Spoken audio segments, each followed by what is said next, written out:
Luki merasa telah gagal dalam mengemban amanah, sehingga saya mengundurkan diri. Bersinergi dengan pola kepemimpinan yang ada.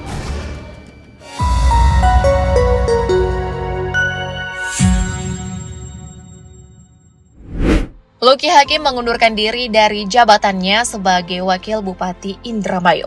Rupanya Luki Hakim bukanlah kepala daerah pertama yang memilih mundur dari jabatannya. Beberapa tahun silam, rekan sejawatnya yakni Diki Chandra juga memilih untuk mundur dari jabatannya sebagai Wakil Bupati Garut. Udah enak jadi pejabat daerah, kok pada ngundurin diri ya? Penasaran dengan ceritanya? Berikut adalah perbandingan artis Diki Chandra versus Luki Hakim mundur dari Wakil Bupati.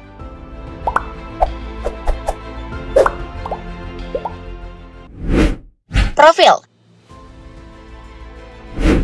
Raden Diki Chandra Negara atau yang akrab disapa Diki Chandra merupakan artis yang memiliki banyak keahlian. Pria kelahiran 12 Mei 1974 silam ini pertama kali terjun ke industri hiburan sebagai model dan presenter pada era 1990-an. Eits, nggak cuma itu aja loh. Kang Diki juga tercatat pernah menjadi aktor, sutradara, pelawak, penyanyi, hingga penulis naskah. Wah, kerjaan TV diborong semua nih sama Kang Diki.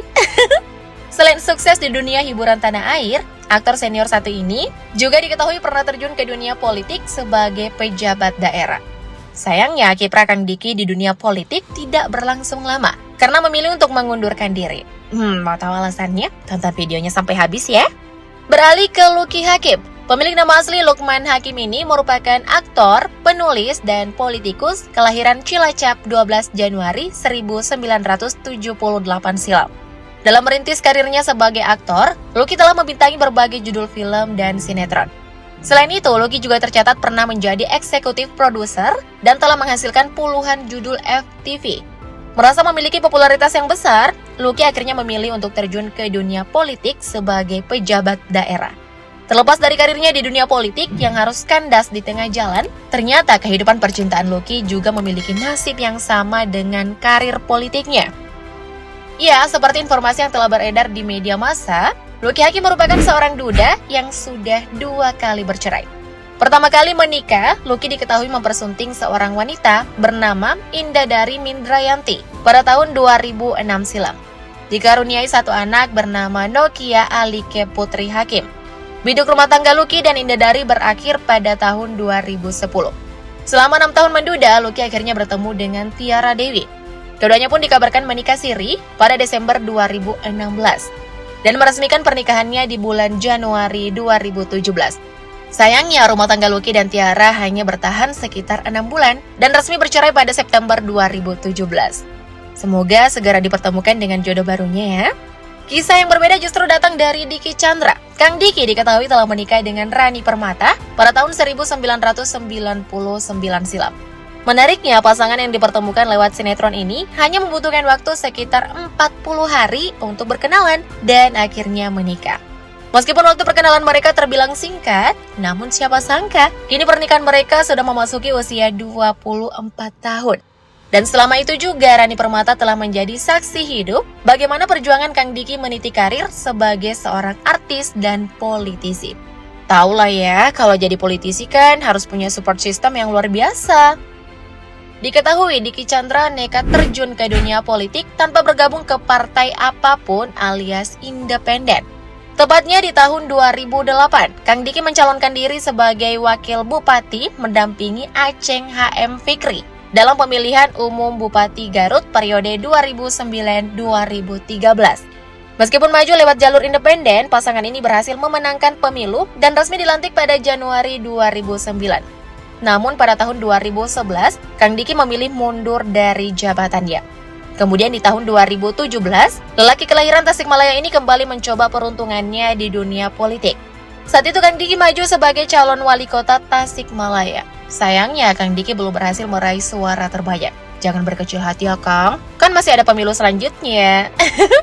Sementara itu, Luki Hakim pertama kali terjun ke dunia politik pada tahun 2012. Saat itu Luki mencalonkan diri sebagai wakil wali kota Bekasi mendampingi Dadang Mulyadi. Namun pasangan ini gagal meraih kemenangan. 2 tahun berselang, Lucky maju sebagai caleg DPR RI dari PAN untuk periode 2014-2018 dan berhasil terpilih sebagai anggota DPR RI. Sayangnya pada tahun 2018, Lucky harus lengser dari jabatannya karena adanya konflik dengan internal partai. Selanjutnya, Lucky mencalonkan diri sebagai Wakil Bupati Indramayu bersama Nina Agustina sebagai calon bupati. Pasangan ini pun terpilih dan menjabat sebagai Bupati dan Wakil Bupati Indramayu untuk periode 2021-2026, serta resmi dilantik pada Februari 2021. Setelah 2 tahun menjabat, Lucky Hakim secara mengejutkan menyatakan telah mengajukan surat pengunduran dirinya ke kantor DPRD Indramayu. Pengunduran dari Lucky ini dilakukan pada 13 Februari 2023. Terkait alasannya mengundurkan diri, Lucky mengaku tidak mampu dalam mengemban amanah sebagai Wakil Bupati Indramayu.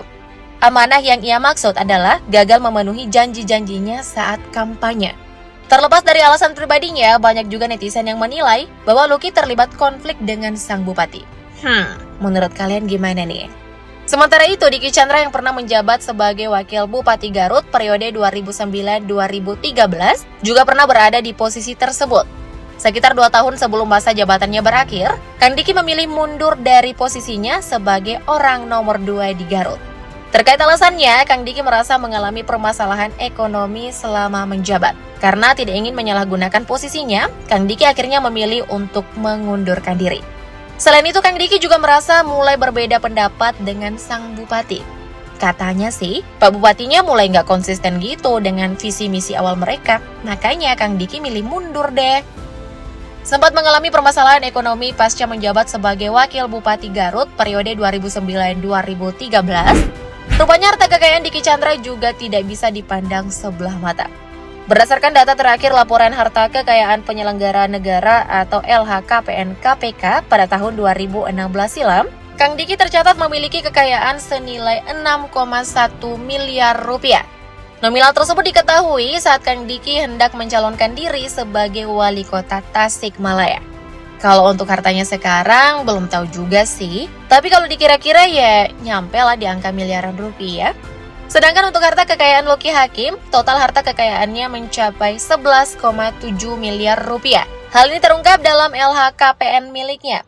Secara rinci, harta kekayaan milik Lucky ini terdiri dari tanah dan bangunan senilai 13,4 miliar rupiah, alat transportasi dan mesin senilai 305 juta rupiah, harta bergerak lainnya senilai 411,5 juta rupiah, kas dan setara kas senilai 260 juta rupiah, serta harta lainnya senilai 600 juta rupiah. Namun, Lucky juga tercatat memiliki hutang senilai 3,2 miliar rupiah.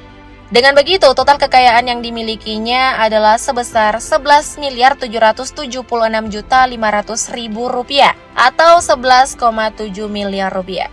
Ya, nominalnya masih aman lah buat tabungan pensiun dini, kan bisa dapat cuan dari syuting lagi. So, gimana nih tanggapan kalian mengenai kedua artis ini? Komen di bawah dong. Thank you, update lovers!